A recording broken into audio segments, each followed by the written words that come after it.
Hello, friends, and welcome to another episode of the This Is Gonna Hurt podcast with Jay Gordon Duncan. And if you're wondering why the J, the answer is I'm not a bagpipe player. And if that joke doesn't make any sense, I encourage you to check out episode 0, where I explain that joke, as well as the purpose of the This Is Gonna Hurt podcast, where we talk about faith, family, fitness, finances, and sometimes fun. And today we're going to talk about something that I rarely talk about, but we'll get to it in a minute. The first thing I want to do is want to say thank you, thank you, thank you. You continue to like, you continue to listen, subscribe, and comment. I'm always thankful. Thank you so much, guys. These episodes come out every single Monday. If you're part of the Capitalize Your Best Facebook group, you get them on Sunday. You are free to join. Help yourself. Join that group if you like. But this comes out every Monday. And so here I am Saturday. I am in home office. And until you tell me different, I've got the Capitalize Your Best virtual background going on here. But let me jump in. I would like to talk about the economy.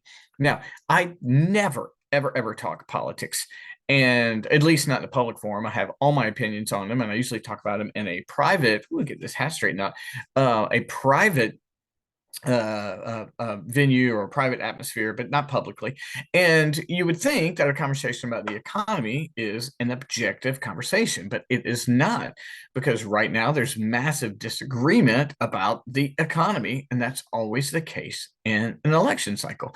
But specifically, I would like to talk about the effect of the economy and what I'm seeing on my end from for a small business or a local business. And I'll talk a little bit about being a consumer as well. All of that has a lot to do with faith, family, fitness, finances. So, yes, we are in a political cycle. And what that means is that the people who are sitting, and that would be on the left, they are saying that everything is getting better. And then, of course, people on the right are saying everything is getting worse. And the indicator that is most often used for that is inflation. So we went through 2 years of 7.5% inflation back to back. At least those are the best numbers I could find.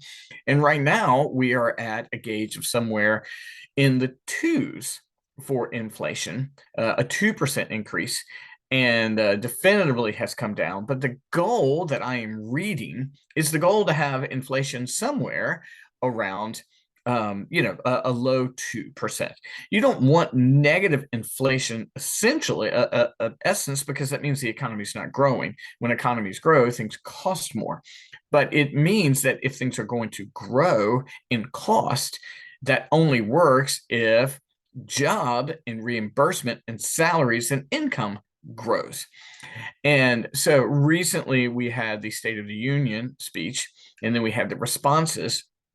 And the State of the Union speech was saying that we have an economy that is the envy of the entire world, and that things are growing incredibly. And then on the other side, they're talking about how terrible the economy is. So what's the issue? Well, I tried to find, as best as I could online, to have some objective data aside from just how things feel. And then we're going to talk about the practicalities of it when it comes to owning your own business and even being a consumer. But yes, it appeared that the growth of inflation is down from, let's say, 21, 22. But getting to the rate that is desired, even by the sitting people in power right now, is not happening. An article by MSNBC, which is by no means a conservative platform, said that the practicality is like this in terms of inflation and income growth, that it's like having your pocket picked, and then 1 week later, you get a little bit more than what was stolen. What that means is that the economy, practically, for someone, feels like someone stole $10 out of your pocket. But don't worry, a week later, someone gives you $11. Well, in an objective sense, you can say you made $1, but not when you had to go the week without the $10.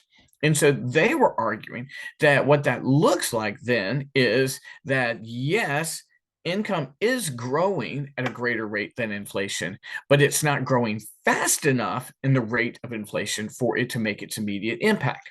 And so what that means is inflation continues to rise.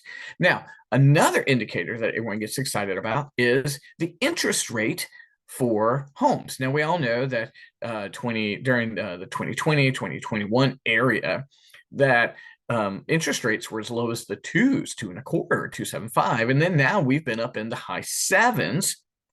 And seeing that come down, which has come down some, means that people are a little bit more able to come in and buy and sell homes. And the practical of that is that anytime you have a sitting president, that typically interest rate comes down as an indicator of improvement to help in political cycles. And that happens no matter what side of the aisle you're on. And it happens anytime you have an incumbent, except for Jimmy Carter, and you see how that worked out for him. So we're beginning to see the interest rate come down slowly. And predictors optimistically is that interest rate's going to get somewhere, maybe a high five by the time we get to the conventions for the political cycle. And that should do some kick charging of the economy. And there's a lot that goes into that. I've talked about that over at the Capitalize Your Best Real Estate podcast. But right now, that seems to be the practicality. Now, an example I use all the time in my seminars is Taco Bell. If I have a cheap meal, it's Taco Bell. And back in 2021, I would go through a drive-through and I would get a chicken power menu bowl and a taco supreme, right? And that was costing about $7.77. Presently, that meal costs $10 or $11. So the cheapest food in America has increased by 50%. So the practical implications of the economy is even the cheapest food is expensive. Very expensive, and has increased by way more than 7.5%. It's increased by 50%. Gas in Fredericksburg, Virginia hovers around that $3 to $3.20. Not really broken into two yet. So inflation is happening. That's my layman's overview of the economy. And there are many other indicators than what I've just mentioned. But what does it mean for the small business owner? Well, from my perspective, let's use the sales perspective. What I'm seeing is that when you get an opportunity to offer your product or service, it means that people are a little bit more reticent, they're a little bit slower to make a decision. They're more thorough. They're going to follow up with all your references and they're going to do all the homework to find out things. They're more inclined to make a shorter commitment than a longer commitment. And they're more inclined to do things like monthly payments instead of quarterly or yearly payments, where they might save money by making a larger payment. The reasons for that is that people are being a little bit more conservative in their spending and their commitment. And there's a little bit fear because we don't really know what's going to happen with the economy. We can use predictors and indicators, and people's budgets are shrinking. So I've spoken to some amazingly successful people in our community, people in many walks of life, business owners, mortgage, realtors, lots of areas, and they're struggling privately. And they're just letting you know it's been hard. Revenue has dropped. And when you begin to see revenue drop month after month after month, companies and individuals have to make very difficult decisions in terms of where their money goes. So they're going to take longer to make a decision, and they are going to make shorter commitments, and they're going to spend less money out of pocket. That's not for everybody, but it is a general trend that's being seen. And so, ironically, you still see people spending lots of money on food and beauty products. Those two areas have not dropped at all. And I think part of that is a desire for people for comfort and to feel good about themselves. And that's where they're putting their money. But in terms of investing in products and services, people are a lot more conservative. If you own a business and in any way sales is attached to it, that means that the number of hits, the number of touches has to massively multiply. That means when you used to reach out to 10 people, you now need to reach out to 50 or 100 people. And if you used to be able to come to an agreement on products and services in 2 or 3 touches, it now goes back to what is typically given is 8 touches. It used to be the standard for sales is that you have to have 8 contacts with a person before they make a decision. And that has returned to being true.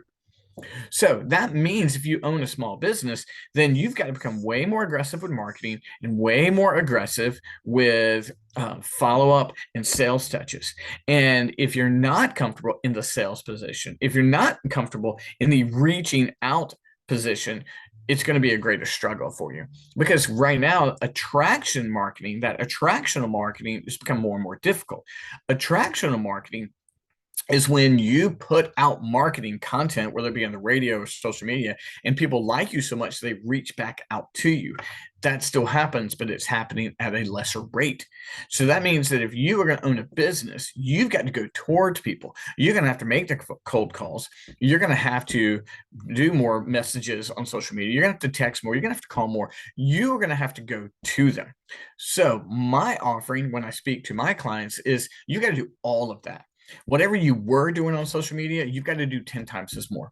Whatever platform you're not on, you need to venture out to new platforms. You can't restrict yourself to one platform. You've got to create more opportunities for people to interact with you with your product or service so you can prove the benefit that you can offer them.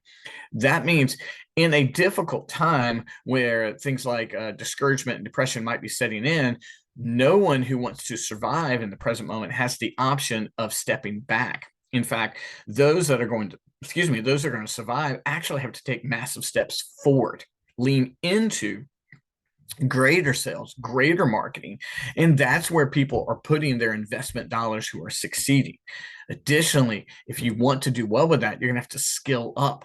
What's the skill you don't have? If you're like, I'm terrible at cold calls, well, then you've got to get better at cold calls. If you're like, I'm not very good at social media, you're going to have to get good at social media. That means either privately going out and learning how to do it, or hiring a coach to help you, or if you can afford it, pay someone to do it for you completely.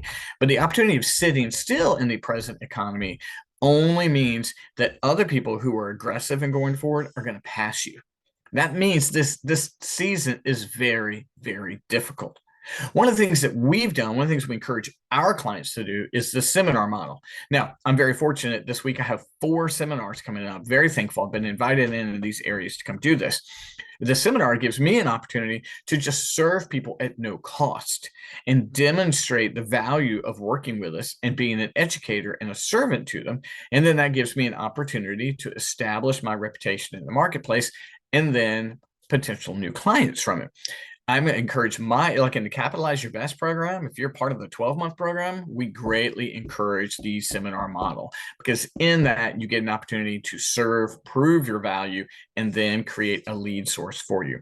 But otherwise, you have to figure out what is your avenue to gain more touches and potential new clients. And guys, I do a lot of in-person networking. You'll see me online doing that. I've got what's called a 212 group. I used to be a part of a chamber lead share. I go to events where people are there, but that's got to become more strategic. If you're going to the same place and seeing the same people, you're not going to gain leads. They already know of your product and service. So that means being strategic in your networking. Are you going to places where people can meet you new? Where you can then go from there and establish one-on-ones.